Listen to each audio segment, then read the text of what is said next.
Ready, get, set, go, ha? Hello! Kumusta kayong lahat? At welcome back muli dito sa aking channel.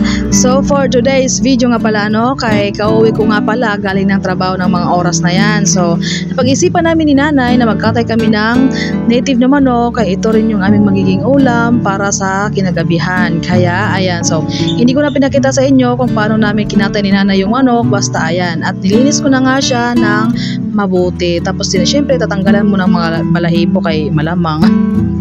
Kailangan himayin yung pagtatanggal ng balahibo kay para mas malinis yung ating kakainin na manok. Tapos syempre, 'di ba? Ito nga ang aming surroundings sa labas, surroundings. At ayan, so natapos na nga akong maglinis ng manok, kaya ito this time naman ay maghihiwa na naman ako ng manok. Kaya ayan, so tingnan niyo na lang.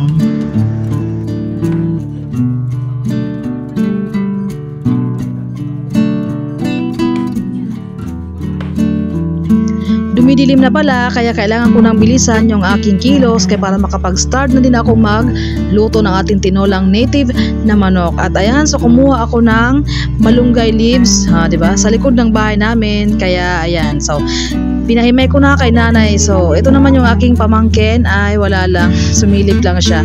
So yung asin naman na nabili ko, so nilagay ko muna sa aming lagayan ng asin. At ito naman yung aking mga sangkap, so lalagyan ko siya ng lemongrass o yung tanglad. Tapos syempre hindi mawawala ang ating sibuyas at yung luya. Tapos maghiwa din ako ng bawang, kay aking munang igigisa, akin muna.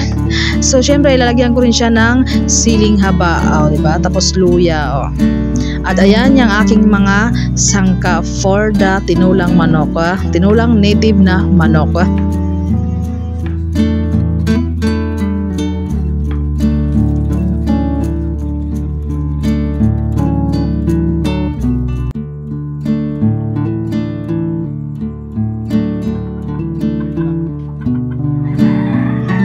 So this time naman ay magsisimula na akong magluto kasi ginabi na talaga ako ng mga oras na yan, at alas 6 na talaga ng gabi ng mga oras na yan. Kaya ayan, so nag-start na nga akong magluto, pero hindi ko na ipakita sa inyo yung aking paggisa sa mga sangkap kaya nakalimutan kong kunan, basta ganyan talaga kapag sarili, ikaw lahat.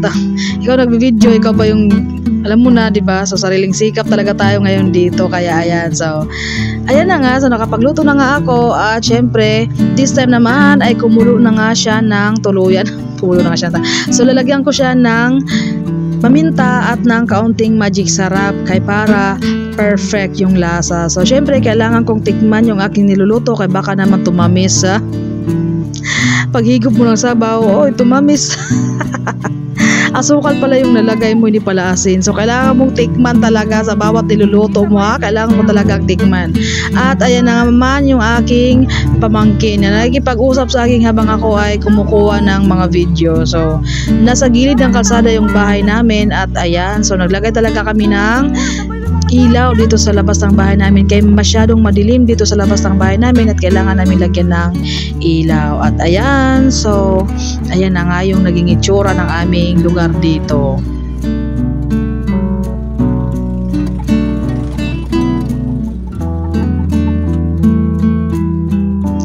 At sa pagpapakulo naman ng native na manok ay medyo matagal siya kaysa sa ordinaryong manok na ating nabibili sa mga palengke.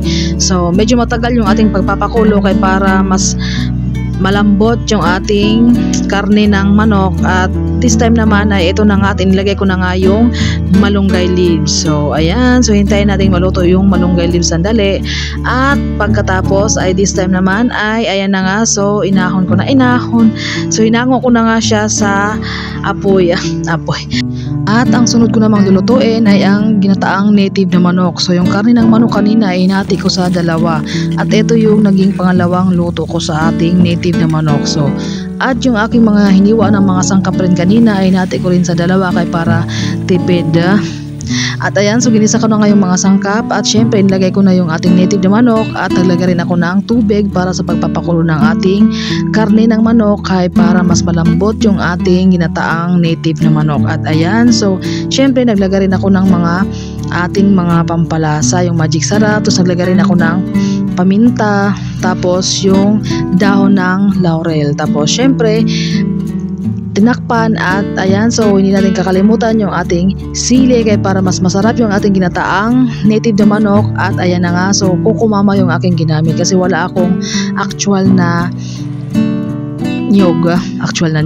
So ayan na nga, at ayan diba?